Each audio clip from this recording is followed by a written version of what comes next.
And good evening, everyone. Richard Cowperthwait for Northwest Access TV. Thanks for joining us for the July 5th edition of St. Albans Today, our monthly show that typically brings together officials from St. Albans City and St. Albans Town. Well, at this point, if anybody from the cities out there wants to jump on, come on over. We're easy, but happy to have two representatives from St. Albans Town at least here. Bruce Cheeseman, the St. Albans Town Selectboard Chairman. Bruce, good to see you. Thanks for jumping on. And Bob Cross. Bob Cross, a longtime St. Albans Town Fire Chief and the town's Public Safety Administrator. Good to see you, Chief. Nice to see you, Thanks Richard. for coming on. Again, just to be clear, obviously, we invited someone from the city. Always happy to have the city represented on the show, which is usually the case. And so just to be clear, they were certainly asked to come on, and who knows, maybe somebody's running late, but literally, if the mayor's out, and I think the mayor's busy tonight, if any of city officials out there and is watching us now, feel free to jump on. We'll look forward to your presence. But in any case, we'll move on. This is a live show, at least if you're watching us live. Love to get phone calls. Plenty of issues always. For St. Albans, our number, regular number, 527-6449. Chief, I think maybe an obvious issue to start with, talk about a possible merger in the works between the city and town fire departments. How, again, is this, let's back up even a little. You've been town fire chief for how long? 25 years, I think. Is that right? And with the department for a bunch more years than that? 41. So Roy Pirro having been one of the earlier Roy was the first chief, yeah. Was that the first chief? Yeah. And then Bill Brunson was the second chief. And yourself? So just a third chief? Yep, 3 chiefs. I blew into town in November '75, and if memory serves me correctly, the town fire department started just before that? Right around that same time. Is that about that same time? A year, yeah. Interesting. Yeah, for sure. Wow, so just 3 chiefs. That's impressive stability. So again, I know there's been some talk, and Bruce, you can jump in on this also. Sure. Does this seem to be in the works, or I know you got a ways to go, but it's in the works right now. Is that right? Of course, we're not reinventing the wheel. Yeah. We've done this before. Yeah. We've worked with the city, and so it's pretty much based on how we operated prior, back 8 years ago. The Public Safety Committee for the town actually brought the question up about the possibility of consolidating services with the city, and they approached the city and with Dominic went to the city council, from what I understand, and they were pretty receptive of it, and they said, let's work out the particulars and present us our options, and that's what we're working on right now. Interesting. The membership. What have you got with town fire department? How many members have you got at this point? Currently, we have 32. 32? The city's right around 26 to 28, somewhere's in there. Interesting. And those are mostly for the city, mostly call firefighters? Is there a few paid? They have 2 full-time people that also do the building inspections, which is Charlie Sargent and Matt Mulherin. Okay. They're full-time during the day, so we complement one another for calls during the day. Right. And again, you wear your second hat, as we touched on, as the town's Public Safety Administrator. Correct. Full-time position. Correct. The one full-time position kind of connected to the town fire department. Right. Yes. And so, like I said, we're working on we've got overwhelming the memberships really want this to happen. Really? Both sides. Yeah. Huh. So we've got a committee formed within the fire department, which we're working out the particulars. And what we do is we come up with a plan. We bring it to the membership prior to bringing it to the Public Safety Committee, and then we work things back and forth to see how we can make it better. Of course, Gary Taylor, the longtime city police chief, who also double duty as a fire chief. Correct. What the biggest, what they really want is one leadership in getting it to that point.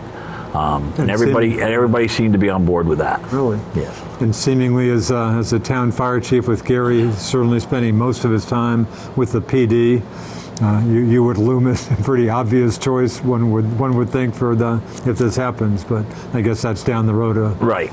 You'd be obviously up for that, I assume. Yes. Yep.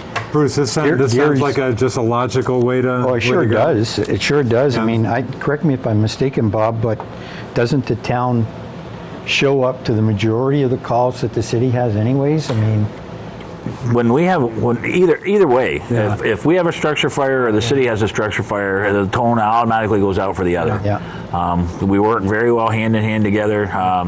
We could put, let's go Bank Street, 55 Bank Street, the day that fire happened. Yeah. It was a Wednesday at 11 o'clock in the morning. We had 21 firefighters right there. Yeah. And that's pretty good for daytime. Yeah, it's great. It just makes a whole lot of sense to me. I mean, combining the manpower, the equipment, and there's a lot of logistical things that have to be worked out. Yeah. But the first step is, like Bobby was saying, getting the two companies together and talking and getting their opinions onto whether or not they want to unite as one. Yeah. But there's a lot of logistical stuff to still come. Yeah. But boy, it does look good and it does look promising, and I'm behind it 100%. Yeah. The priority right now, and not to cut you off, Bruce, the priority right now is to consolidate the men, the working part of it. As far as assets go, both town and city will maintain their own assets at this point. Yeah. Do those assets, do they kind of complement each other, Chief? Does the town have equipment that the city doesn't have, vice versa? Or are you pretty much similar equipment-wise? Well, of course, the city's got they're in a hydrant district. They got a water district, Okay, so they don't really need tankers. Different ball game. But they do have a tanker, which complements us now because we don't have to have three tankers anymore. Yeah. We've knocked ourselves down to 2 tankers because they carry one inside their station. Yeah. So that complements one another. We both have ladder trucks. We're still going to need to maintain those. Yeah. We've got a 75-footer, which is very nice to go around some of these developments, some of the city streets. It maneuvers on the city streets and developments a lot better than the 100-footer, which the city really needs because of the industries that we have here in the city and the downtown district. Yeah. You got to have that 100-footer. So I don't think we'd be looking to lose any equipment that way yet, but consolidating wise down the road, do we need 3-4 pumpers? Probably not. So we probably could figure out how we could consolidate the apparatus, the assets too. So interesting. But like I said, that's down the road from now. That's the first thing we really want to work on is managing the chain of command and the men. Bruce, time frame for this? Have you got a rough time frame? How long do you think this might take to pull together? I don't think that we've put a time frame on it. Yeah. What we want to do is make sure that we cover all the bases before we go public with it. I mean, public to the voters. It would be a voter type thing. But we just want to make sure we've got everything covered. Yeah. Manpower, logistics, and all that stuff. But, we're hoping sooner than later. We really haven't put a time frame on it. Yeah. I mean, we're halfway through this year. Conceivably, this calendar year, that might be a little tough, or I don't think it's going to be that tough. All right. No, I don't really think it's going to be that tough. I'd like to see it this calendar year. Yeah. But I'm just not. Well, it seems like a quick glance. It seems like it wouldn't be hard to, if it's a new department, calling it the St. Albans Fire Department would seem to be a pretty easy call and get away from city or town.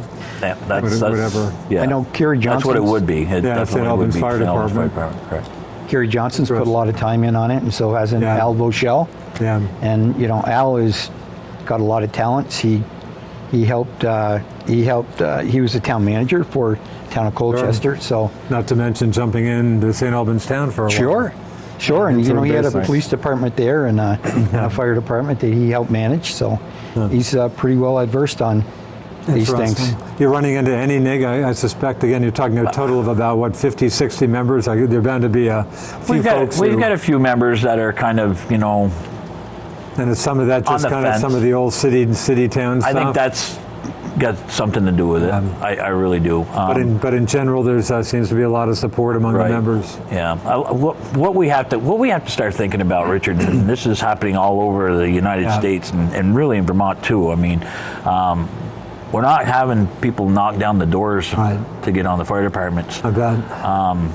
And it's not just here. I mean, Stowe is running into a recruitment retention problem up there. Proctor, they put the word out to other fire departments. Hey, come give us some advice on what we can do, because they're at a point where they were the biggest mutual aid givers in that area down south, and they've had to turn away calls because they're hurting as far as manpower goes. We see this happening. We see this coming in the future, and we're not going to wait till it happens to us. We're going to be prepared for it, and that's why if we mix our personnel now, we can make ourselves stronger, bigger, and better. That sure seems to make a ton of sense. Yeah. The fire department's always been one of the bigger success stories in the town. Yeah. I mean, we've got some excellent people there, like the chief, and they're all volunteers. A very, very good reputation. Yeah. That's why when it comes to all these guys have families and responsibilities. So when it comes to giving them what they need as far as tools and equipment and everything. And of course, the training issue. I mean, this is this is a lot of work. Tell you about it. I mean, you might find people interested who may just have no clue about just what it takes to become a certified firefighter. It's 180 hours. Is that right? Yeah, to start with.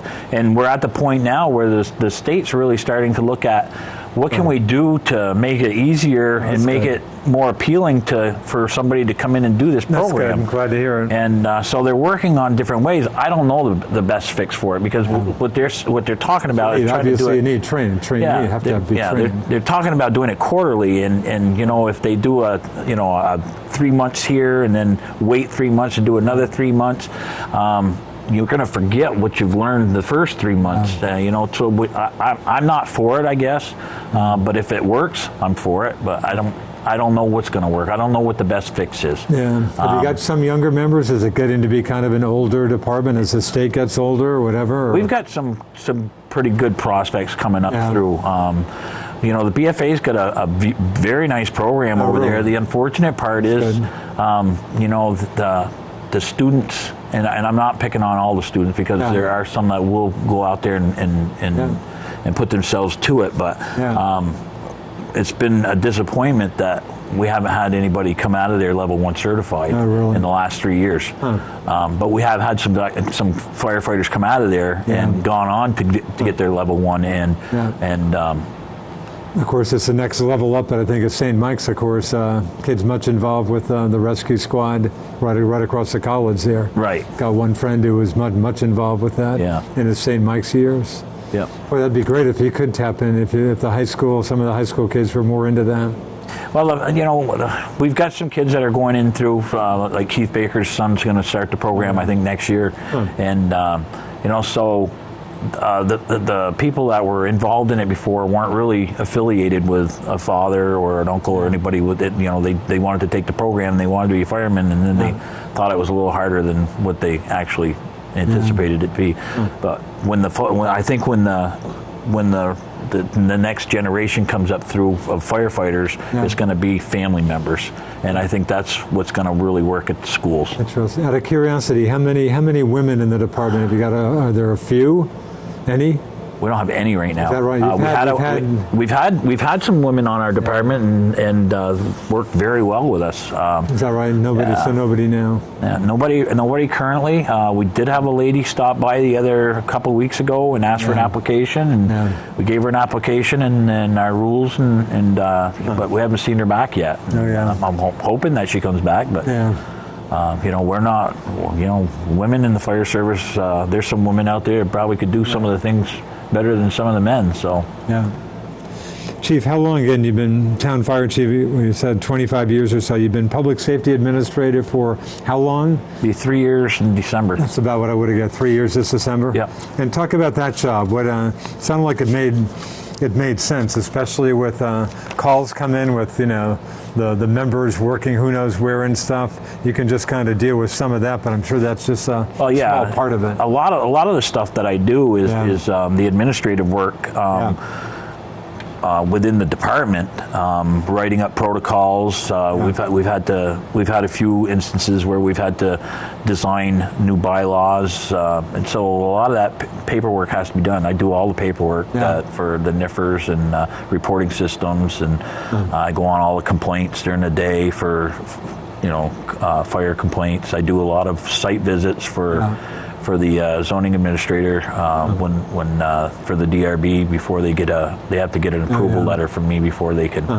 So I do all that during the day where I couldn't do it before, and we've picked up on some stuff that we missed when we weren't full time, like the infrastructure up at Franklin Park West. The hydrants were not easily accessible for the trucks. I mean, they were way off the road, and just weren't located, situated well.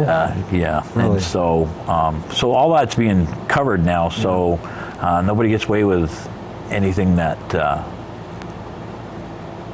Interesting, Bruce. That job, I think we've talked about it before. To you, that job, having Bob in that full-time job or whoever's in it, just made a lot of sense. Oh, it sure did. If we.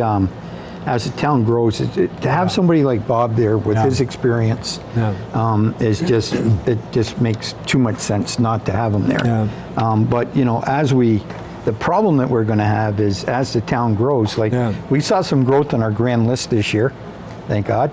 We had a small little boost there. It was 1.7, which equates to a little over $16 million. But if we ever did get things straightened away, where the town did get straightened away the water and sewer problem that we have, where where the town would be definitely be a lot more tempting for people that are out there, companies that are out there looking to locate. Bob's job is just going to it would go crazy. It would explode. I mean, the thing that's holding us back right now, the growth that we had in the grand list of 1.7%, that's great. I mean, we won't turn down $16 million ever. But you got to think about, you got to do a little forward thinking, and if we were to get our water and sewer situation straightened out, I think we'd see a lot bigger growth than this on a yearly basis. I mean, and then I don't know. I think personally, the day's going to come where it's going to be. We're going to need more than just one full-time guy. We've already talked about that. Sounds like you keep busy, but it's not crazy. I mean, you can deal with that job okay, just with one person at this point. Yeah. Well, very seldom do you ever see him in his office. He's always out doing something. Interesting. Ideally, Chief, again, with the growth in the town, if money were no object, would you like it? There's been a little talk about a satellite station up on the north end.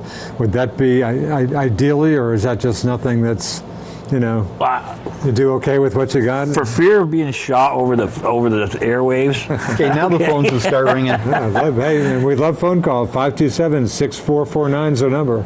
We're sitting here talking about consolidating, and that's enough to talk about for now, huh? Yeah, but I mean, the satellite station, does it really make sense to put it outside when we might be able to do something inside the city? Because if we're going to be doing both city and town, we don't want to have both stations outside this area. It just made me actually think of another issue, which I would have asked our city rep, but we don't have a city rep with us tonight. I mean, Dominic Cloud, the city manager, has been very clear. In fact, somebody buttonholed me the other day and said, "Richard, the city police fire department headquarters is an embarrassment. When's the city going to get a new headquarters?" And I said, I know Dominic's, is quick to say that that's a very outmoded facility, and I think the city's giving that some attention. They've been kind of busy with some other stuff, but anyway, so that headquarters, that station certainly could move. The Fonda Solo site, you hear about that as a possibility, but who knows? But I mean, that's not really, I mean, they got a beautiful garage for the apparatus. Garage is good. Yeah, and I mean, it's There's some other issues, converted house, right? So, I mean. But the garage itself is, equipment-wise, they're good. Yeah, but I think when you take but the city, that's certainly, I think, the city, an issue that the city's pondering. You take the police department into consideration, too. There's a lot there in that little house. Yeah. And there's, they've got no land. There's no land there. It's a No, postage stamp lot. city manager had made it real clear just in conversations with me that that's something we need to address hopefully sooner than later. But, See, that's one of the things that would come into consideration Sure. on our when we're talking about mergers. Yeah. What's going to happen there? Who's going to be responsible? To pay for a new building? Yeah. How are we going to do that? Yeah. And so that's one of the things that would come into play. Yeah, interesting. Yeah, that issue would certainly come into play seemingly. Yeah. Anyway, but mutual aid wise, I mean, it sounds like, again, even with, I'm sure there must have been, again, that was just when I showed up, but I probably wasn't paying a lot of attention to the city-town fire department issue in my early years up here, but there are obviously some hard feelings at the start of that. I mean, were there some pretty hard feelings when the town pulled out or not? Did that never hurt you, hopefully, firefighting wise, Chief? It didn't hurt us firefighting wise. Yeah. I'm sure there must have been some hard feelings. Well, yeah, I think the hard feelings were... The city couldn't have been real happy, I assume. No, I think the hard feelings were on the government side of it. Yeah. That was... Just again, while we're talking about this, give me a little background. What was the big issue then? Why did the town... I mean, just certain issues with the city, just not happy how the department was being run, or who? I'm asking why did the town separate and establish its own department? Some unhappiness with the city. Obviously? Back then, it's 1975. Okay. Back then. I think what was going on. I think the city was charging, I think, like $40,000 a year for fire protection. Okay. I think they wanted to raise that to $60,000. Oh, really? And I believe they wanted the town to purchase another truck, a tanker truck for them. There was grant money out there, government money's out there, so the town decided, we're not going to buy you another truck, because they had bought them a truck once and nobody knew where it was at that time. So, and this is just what I hearsay from what I've heard. Yeah. So the town decided that they were going to go into the fire business themselves, and there were some hard feelings at first. There was some city firefighters and saying that, don't ever call us or anything like that. Of course, but under the mutual aid pact, they kind of, once the town signed on to it, they couldn't say we're not going to go unless they wanted to back out of the contract, the mutual aid pact. But eventually everything worked out fine, and we all worked very well together. Reggie Austin, when I became captain, called me up to the office and gave me my first white hat. Oh, really? And so Chief Austin? Yeah, Chief Austin. And you made one quick reference to it, but 7 or 8 years ago, I mean, that's when, I'm not sure it was a merger issue, but the town and city fire departments had gotten pretty close together. As I recall, a union issue kind of came up and kind of knocked that out. Yeah. Or was that moving towards a merger at that point, or I think just a very close working relationship at least? When they asked us, when they asked me at the meeting what I thought about consolidation, I said, if we'd have been left alone 8 years ago, we'd be there right now, guys. Yeah. And we would, because it was working, and it was working very well. I think Liz could attest to that. This is probably right after the city restructured and downsized. This is at about that time. Right, it was that time. It was exactly that time. Yeah, and it was working. I mean, we had great working relationship with all involved. And again, as I recall, some union issues came up with the city had laid off or whatever, downsized, and union jumped in, so that kind of knocked that back, I guess. Yeah. Back then, Bobby, didn't they have 3 or 4 full-time people in the city? No, the city even I was going to say maybe even 5 or 6 even. Well, they had but maybe about that sounds they had about 3 right. lieutenants and a building inspector. Okay, so probably 4 full-timers or so. Yeah. Anyway, but firefighting wise, and it sounds like there's a lot of momentum for this move, but firefighting wise, it sounds like you do well together. Yeah, we train together. We worked fires together, and good. We have a phone call. Thank you thanks. Hey, go ahead, caller. Thanks for calling St. Albans Today. Fire away. Yeah, I see 2 guys that I know on the St. Albans Today show. I had to call in, especially when you mentioned about the union. Yeah, David, you want to jump in on that issue? Yes, back then, I was the union representative representing the police, fire, and public works employees. Yeah. And at that time, the city wanted to downsize the department, and basically they laid off the firemen that were full-time, like Steve Lapierre, David Bray, and a couple other ones. And so what happened is that we took them to arbitration, which is a step where the union can take them. They ended up, they did it wrong, so the city had to pay those guys, a grievance cost to them, and some of those guys walked away with $50,000 and $60,000 because of the way the city did it. They just came into the union and said, "We're going to do this, and that's all there's going to be." Hey, Dave, how many people did they have? How many full-time people? I think at one time 9. Wow. Yeah. Wow. Yeah. And of course, a lot of the firemen have been there for many, many years. I know Bobby knows them well because he's worked with them. I know there's talk and discussion going on in reference to the city and town merger as far as the fire department. I hope that we make sure that all the issues, the cost of merging together, how much is the city going to pay?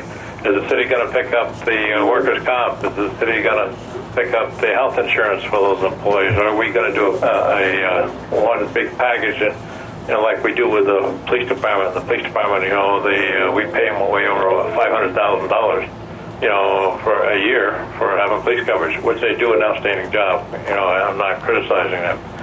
And I hope that, we're not going to take over the city without making sure that, we're going to be compensated for it, and I hope that all the firemen, both the city and town, will, take this on as a thing for the future. I know some guys in the fire department that were upset about, the city, town talking with the city. But, every town and city is going to cut costs. You also have to look at how many firemen. Right now, Bobby's the only full-time fireman in St. Albans town. And he has a lot of work to do. Besides that, they just gave him the health officer job. He needed another one. So, but, I hope that they'll have meetings and put it up for a vote for the taxpayers before we decide to go and merge. I know we have mutual aid and it's been working real good, but I hope that you'll put it to the vote of the voters on this issue before you guys decide to do merging both city and town fire departments. So that goes to you, Mr. Cheeseman. I hope that you will put it on the ballot if that comes to that point. We certainly will. Yeah. Thanks, David. Yeah, bye-bye. We'll see you now. Again, our number, 527-6449. Love to hear some more comments on this or any other issue. So you would put this before a vote? Absolutely. Okay. I mean, this is definitely a voter issue. Well, it sounds like if you're talking a vote and stuff, it sounds like maybe next, unless you get it done ahead of time, next town meeting would be, November not being an election year, but who knows? I guess you'll see how you're doing time frame wise. See, one of the things about the town is actually, financially, the town is extremely healthy. Yeah. I mean, good. and the reason that we're extremely healthy is because, as well, and you know this, that we're a little bit on the frugal side, Yeah. and we're very cautious when we jump into new things. It's just like the DPW building and the things that we wanted to do. We tend to, sometimes that's good, sometimes it's bad. The longer that you prolong things, the more things could cost, such as DPW and the arrangements with the fire departments. But we enjoy, nothing is cheap. We enjoy good tax rates. We have good people. I mean, it's just like the folks that work down at the town hall. I wanted to give them a little plug tonight because basically those people are the unsung heroes. Yeah. I mean, Carrie Johnson has one heck of a good staff down there. I mean, Anna, the clerk, does an excellent job. Yeah. She's been there for a long time, and her helper, Lisa, her assistant, and then you got people upstairs, Becky, in zoning. I mean, Becky is excellent at what she does. Not the easiest job. It's probably the last job in the world I'd ever go after. Not the easiest job in the world. They got a young lady that works there, but they call her AJ, Mrs. Johnson. And for a young girl, she's only been there, I would say, maybe 5 or 6 years. Yeah, probably. She has learned so much, Yeah. and she's so helpful. And with our new planner, Ned, Yeah. and Carrie's assistant, Jen, I mean, they have got an excellent crew. That's down good. there. So you feel you got a good staff. Absolutely, and just great people, and we want to keep things that way. But the town has got to make a decision. You know, are we going to stay the town that we are today, or do we want to advance? Do we want to, increase activities in our industrial parks? You know, do we want to get involved in water and sewer? We've got to make a decision. Yeah. You know, we have a 5-year plan. In that 5-year plan, there are plans for new DPW, new town hall, water and sewer. Yeah. But we've got to start. We got to start taking action on some of these things, or put them to bed completely on the other. Let me go back to Bay Day. The weather gods, Mother Nature didn't exactly come through too bad. Decision made for the first time to have the events Bay Day, great race, same day on a Saturday, only to have the weather. I guess most of the great race got in, but in fact I ended up wandering down. I was a little bit out of town, but I went down Saturday night and boy, there's nobody down here. And obviously the the decision had been made, I guess, much earlier, understandably, to postpone it. Good call, too. Down at the bay, I was about to walk out on the dock at about 9:15 Saturday night when we got a pretty good shower came in then. That was a good call, but I made it Sunday night. It looked like a pretty good crowd, but unfortunately the weather gods didn't come through. Bob sat through the whole thing both days. Yeah. All right. When was the decision made to postpone fireworks? Is that pretty early on Saturday? Yeah, we were watching the weather, and we saw what was going on. Forecast, it wasn't as bad as forecast. Given the forecast, it was and it was a good decision. Yeah, because Tommy Oliver, who was in charge of setting up the fireworks, he came over and we had a pretty good discussion with Alan, and we said, he didn't want. He said I can set them up. He says, but boy, if we get rain, it's over with. What a drag. So we figured it was a 50-50. The weather forecast was saying 50-50 chance of showers for that night, and 30% the next night. So we said, well, let's go with the 30%. Good call. So, and I guess did a lot of the vendors? I saw a bunch of vendors. Did most of them come back the second day? Yes, they did. Came back around 3 o'clock, 2 or 3 o'clock in the afternoon. Everybody came back. Some nice music. I heard Carol Ann Jones, I guess, last set there. Yeah, some of that. Yeah, it wasn't bad for decent crowd. But we were talking prior to, and I was talking with Alan on Friday and asked him if there was a contingency plan. Yeah. The weather didn't look good for Saturday, and he said, "We get the bands coming and everything." He says, "We can't cancel it." Because I never saw any reference to a rain date, although Sunday would have seemed like the obviously logical rain date. I was trying to get him to say, let's do it Sunday, but they said we can't because of the bands. They've got prior engagements and everything, and then we found out Saturday that the bands were coming they were going to come on Sunday instead of Saturday. So I'm going, wow, we could have done this all tomorrow. But so did you find, were they planning to come Sunday anyway? Or? No, they were planning on being there Saturday, but when they saw what the weather was going to be, they just, So, I mean, it all worked out. Yeah. I think the canoe part of the race was... I guess they canceled that last part. I think it was a little premature. That's the Coast Guard that did that. Yeah, the Coast Guard did it. Oh, is that right? I think next year we might be a little bit more prepared to let the race people know that. And Jay Sweeney usually takes care of the boat part of it as far as with us, and we discussed it, and I think we're going to take over that part of it next year and say, if it's going to get canceled, we'll cancel it. Half an hour prior to, just depending on the weather. The Coast Guard canceled it around 8 o'clock in the morning. Did they really? Yeah. So, because they saw that the storm had moved up apparently to noon, but that was done down the southern part, and I don't think they really wanted to come up and then try and fight their way back through. Did they have a boat up here? They just verbally called you up and said they weren't going to bring the boat up.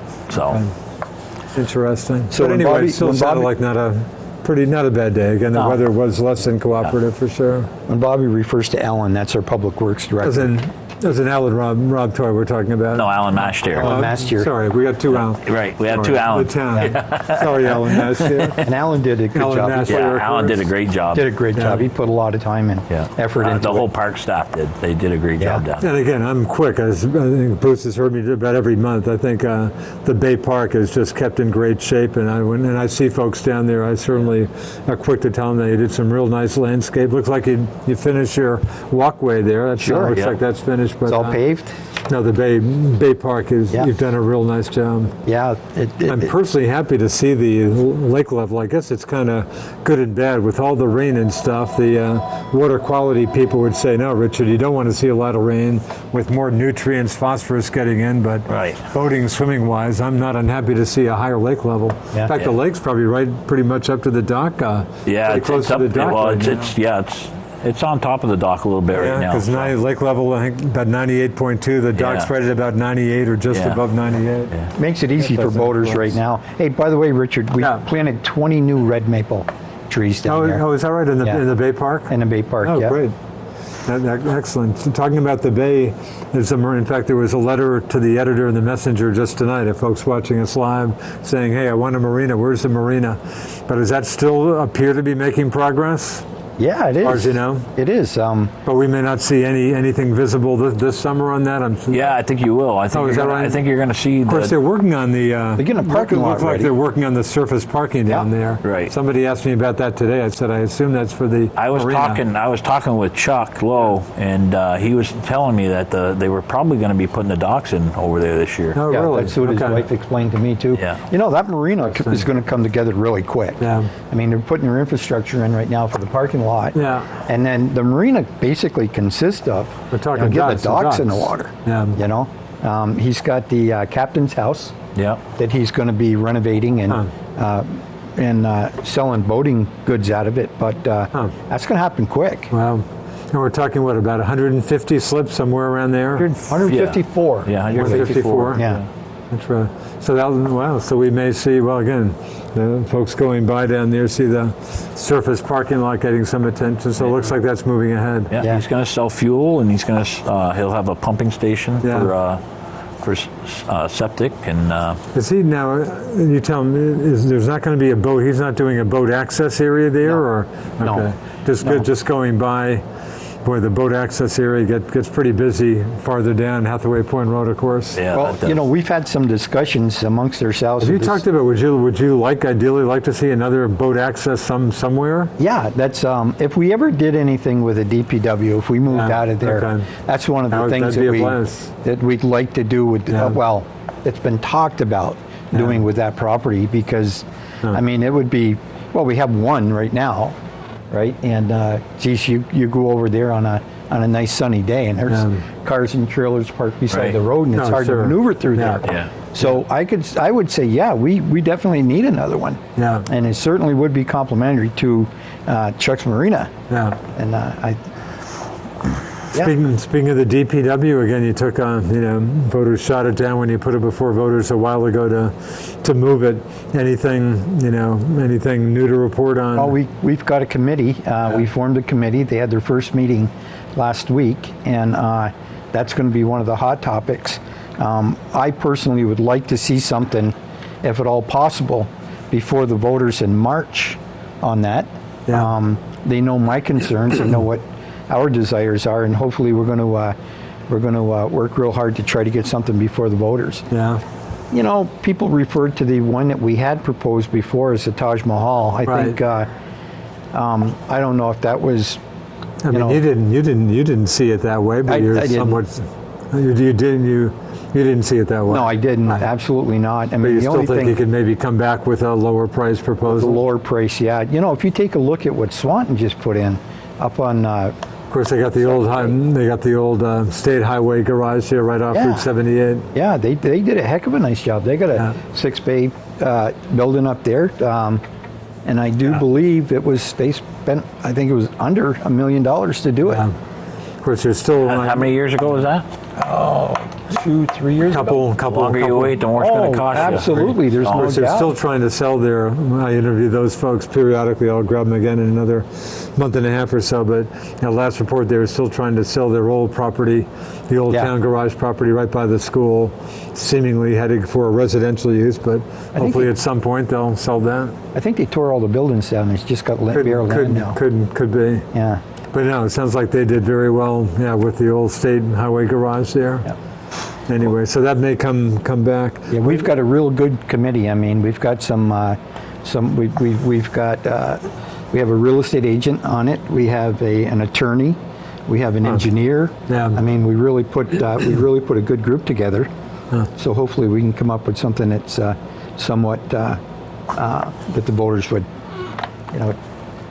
Again, for a different, the key being, you would like to get it off the bay. You would like to move it elsewhere. There's many reasons to get it off the bay. Yeah. Number one, I don't think it's the right place. I don't Yeah. think it's convenient. Yeah. And the other thing is, we might be part of the problem with the lake pollution. Yeah. So, And speaking of that issue, of course, Brigham Road was the proposal before. Again, every show we talk about one or two parties interested in the town-owned land on Brigham Road. Anything you're getting closer to a decision on that? Bruce? it's getting very close, Yeah. but I'm not at liberty to say much about it. You think you'll nail that down this calendar year? You think you'll nail that down by the end of the year? I do believe we will. Yeah. And again, there are two parties interested at this point, or There are one two more parties. than, One more both than of the them other are one? very interested, but one more than the other. Yeah. And but that's about because we're so close to doing things, and that one party is very interested in it, has asked us not to talk too much about it. So, And let's say something happens here, and whoever that is grabs that whole land. So you're giving some other thought. Where else in the town? That's is that one of the issues being looked at now, where the Public Works garage might move? yeah, that's one of the things that the study committee is doing as well, because that property is going to be gone. I can say that property will be gone. Yeah. So we'll be off looking for a location. And what about the town hall? We talk about that again. The town hall certainly has issues, but you're okay at this point. I forget. Ideally, would you like to see a new site down the road at some point? Do you think you might need a new site, or not necessarily? Absolutely. The thing that bothers me most about the present site it is not handicap accessible to everybody. So we're not really. We should be looking. It's a small lot. It's a postage stamp lot. Yeah.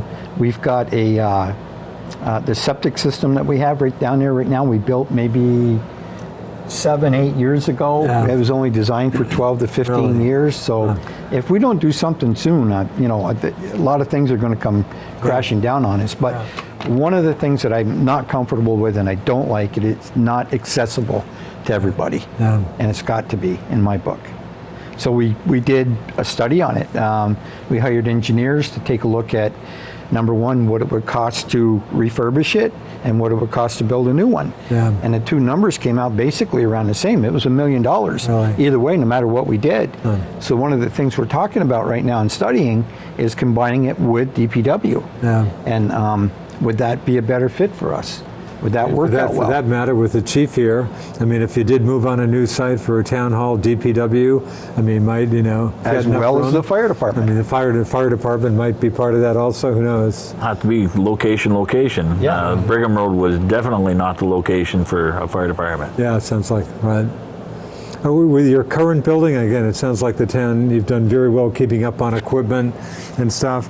Chief, is your building, the housing the town fire department, is that adequate or more than adequate, or ideally again? For now it is. For now it's okay. We had. Of course, you've added to that over the years. Yeah, we put one bay more on bay? that. Yeah, and that did help because we do have more apparatus now. Yeah. But no, it's suffice for now. If we were going to take and do another station, so we'd have more room in that station in the end, because we wouldn't need all that room for the equipment. Right. So maybe we would downsize a little bit, maybe take a section off or something, but just for economy. Yeah, Bruce, you That's gave me one important step in this committee is putting everything together. It's important that they get the end users involved. I mean, I can sit here and say, geez, I got ideas of, a new fire department building and what it would look like, but I'm not a fireman. Yeah. I don't know, what would be best. So that's why we're going to get Bobby involved in it. Yeah. We're going to get Alan involved in it, Carrie Johnson and her crew, and hopefully, come up with what's good for everybody and approach the voters. Yeah. You can't keep putting it off because, like Bobby said, cost of construction goes up every day. Yeah. So we mentioned Ellen Nash here, the town's deep public works chief, someone you work pretty closely together with. I assume you've got, obviously, you folks keep in touch about stuff. Yeah, we do. Yep. So Alan's done, I remember about the first day in the job was when he ran into some pretty tough snow plowing, snow conditions. He definitely baptism by fire, I guess, when he took over there. They're again a good choice because he was. But of course he came from the city. So he was used to it. He's worked out very well. Yeah, and as we've talked about, it sounds like city and town public works department, like fire departments, do just fine together. They do. Yeah, pretty good. Being again the issue that of course you get hung on, so to speak, water, wastewater. Anything to report on the current? Again, there is litigation there. Bruce, anything? Is there any movement with that litigation? Litigation continues to move at a snail's pace, Right. and as they always do. Yeah. But I think Dominic was on the panel last month or 2 months ago, maybe even last month or 2 months ago. But are you talking? I know you've had discussions at times with him about water, wastewater issues. Have you had any discussions recently about that? Well, as you know, we've been talking for a year and a half now, and Sam and I are going to go back and sit down with Dominic and Liz, but we wanted to wait until after the 4th of July, so I'll probably be calling Dominic to see what we can set up here in the near future. Yeah. Get back, because it's I personally would like to see something done with the city. We have done our own homework. We went out and hired Du Bois and King and talked to Pizzagelli Construction, and we know what it would take to put our own water treatment plant in. But I think that if we went out and did it on our own. So have you got fairly firm numbers on that? We don't have the firm numbers on it yet. We have a pretty good idea, but nothing firm. What we did with Du Bois and King is we got together with them and gave them some locations as to where we'd like to see it, and try to get, try to find out what the possibilities were. Yeah. Those all came back fairly good. I mean, we could do it if we wanted to spend the money, but unfortunately, I'm not afraid to say this, that number one, I think it would cost us in excess of $60 million to do it. That's 660. 60. Oh. Yeah. And the other thing is that through the permit processing, through construction, we could build a plant, but then, we're talking, you could be talking 3 or 4 years down the road. Then you've got all the infrastructure to deal with. Yeah. You got a plant, now you got to get water and sewer to it. Yeah. So personally, I think it would be in the best interest of the town, if we do anything at all, would to be sit down and try to work something out with the city. But of course, that's been because we could be in water sewer business the next day. Yeah, Chief, you've been monitoring this issue for forever. Just like if you got any hope? I mean, it's been a long time. I hear Bruce, your predecessors. I mean, I'm always hearing what sounds like optimism. Still waiting to see something. Have you got any hope the city and town will nail this down, or? Something tells me you're probably obviously not holding your breath about that. Hold that crystal ball out of your pocket. I've gave my 2 cents to a lot of people about how I feel about it. Yeah, you want to give us? I'm happy to hear your 2 cents. Yeah, well. Come on, let it out. Tell us. I've always said that, we sit here and we tell everybody that the lake needs to be cleaned. Yeah. We have to do this. Well, we have to start doing our parts as government. Exactly. Yeah. And that lake is never going to get cleaned. You can blame it on the farmers if you want, but, without putting a septic all the way down through, a sewer system all the way down through along the lake, we're not going to alleviate putting sewer into that lake. Yeah. Period. Yeah. So the only way it's going to happen is Albeit, like he said, 60 million. very well treated, I guess, wastewater, Right. but still. So we're going to be $60 million into it. That's what it's going to cost, more than that. And I've always said that. Yeah. Why can't we just sit down with the city, figure out how much this water plant's worth, Yeah. and say, all right, let's buy into it. It's going to be a heck of a lot cheaper than. And that's always been my view. And everybody will sit there and say, well, that's coming from somebody in the city. Well, I've spent more of my life in the town, everybody, than I have in the city. Yeah. You see, the beauty of it is if we could come to an agreement, the thing of it is it could happen overnight. The town would have water and sewer basically overnight. I mean, there's already infrastructure in the ground out there that we're not using. Yeah. It's already there. And of course, the city, it would probably be worth noting, the city's probably, as we speak, may have even started, but has what, an $18 million upgrade of the wastewater plant. That's that just may an even upgrade. Be underway. That's already here. That's upgrading something that's already in place. The city talking 60 million. The city voters, one of whom I've been for a bunch of years, has, of course, voted very strongly in favor of doing that upgrade. I mean, boy, it just sounds like just one of those issues that I'm. Well, I sit and I say to myself, you got a lot of people that live down in the bay. They're living on, they got septic systems and everything. Yeah. A lot of them, the lots aren't even big enough to put a replacement system in if it was to fail. They're just grandfathered in. Grandfathered in. I mean, but if the system fails, the system fails, and it has to be. If the leach lines, if it's not leaching anymore or anything like that, then they got a problem. They could possibly be having to look for a new place to live. Yeah. Because if you don't have the room for it. Well, that issue kind of, not exactly the same issue, but issue certainly came up in Colchester there on Mallett's Bay when I guess there were some issues with erosion, but I know there's been concern. Of course, Alvo Gel could talk about this very well, former Colchester town manager, but concern about some of the camps, people, staying there year-round and just overtaxing septic systems. And I guess another issue with the homeowners association not keeping up with erosion issues. So boy, they had to literally knock down some of those camps. Talk about litigation. There's some pretty good litigation in there. We've had a lot of. It sounds like you're still.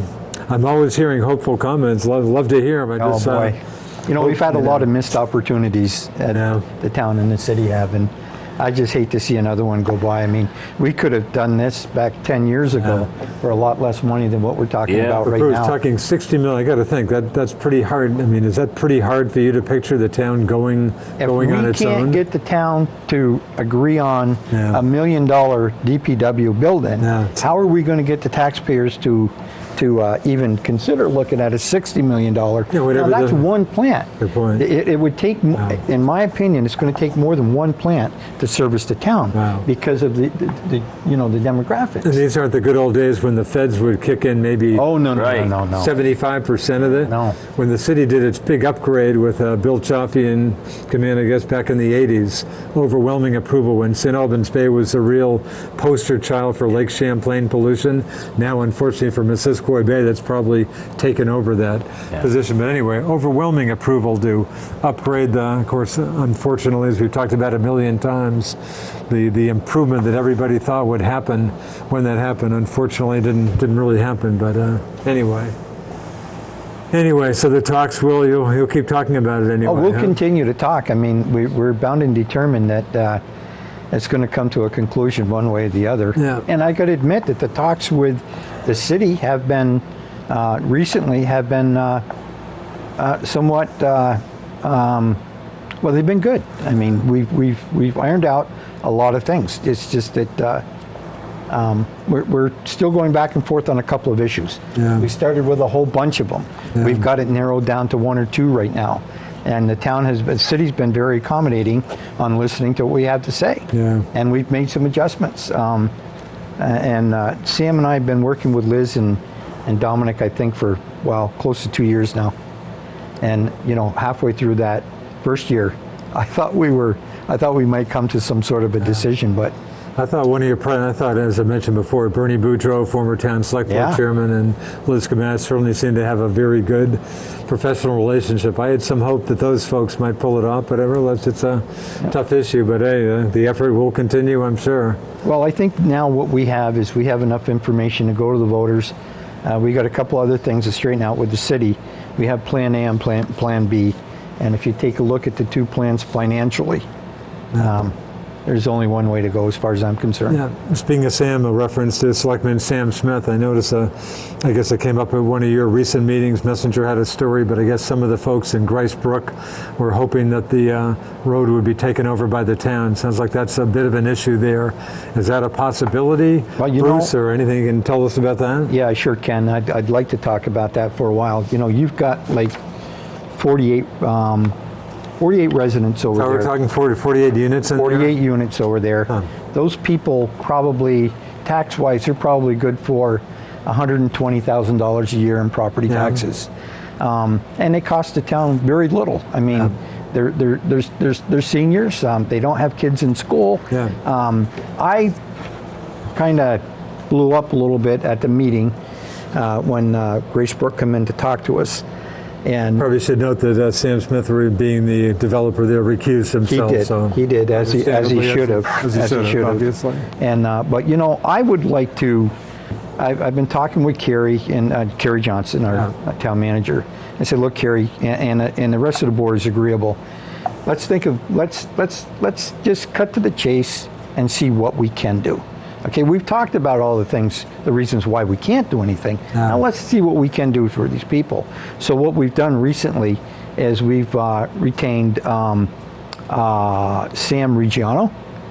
Sam's taken a look at the situation over there to see what it would cost to tie that road into the exit 19 ramp.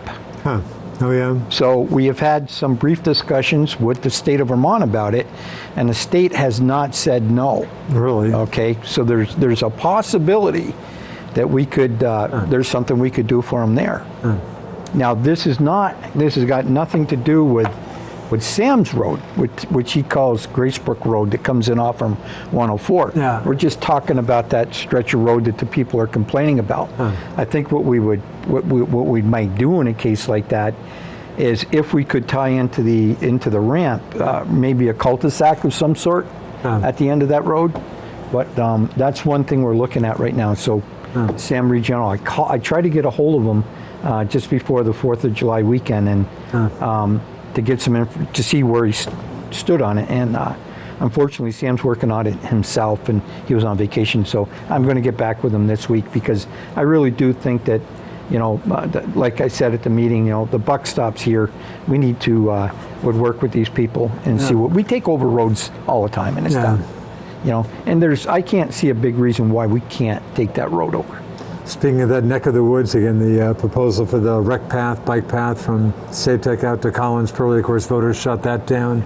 Yeah. Is that alive and to some extent, or? Oh, that's kind of that really hasn't been talked about much lately. Yeah. You did give me a handout, the sidewalk master plan, but there is some sidewalk work in the works. Yeah, there is. Yeah. Interesting. And that's something you feel the town needs to move on, Bruce? Absolutely. Yeah. Absolutely. I mean, that's one of the big topics. You know, I have people calling me on a regular basis asking me where we stood with this sidewalk plan. That's all right. And a bike path. All right, tremendous. Gotcha. We're down to time flies, even without the city here. Anything you want to quickly mention that we haven't touched on, or Chief Cross for that matter? You got about 2 minutes left. Go ahead, Bobby. Chief? I'm good. Just happy to serve the town. I love what I do, and you like the town obviously changes, Chief. You're pretty comfortable with the changes. Have you been around for a long time? Obviously, you still think it's a pretty good part of the world, but you're pretty comfortable with how it's evolved and changed. I am, yes. Yeah. Yep. Bobby does a real good job. We're fortunate to have him on board. I'm looking forward to seeing something happen with the marina. I'm really looking. Keep your eye on. Again, there looks like there's some activity down there as we speak. I got to stop down and see Chuck. Yeah.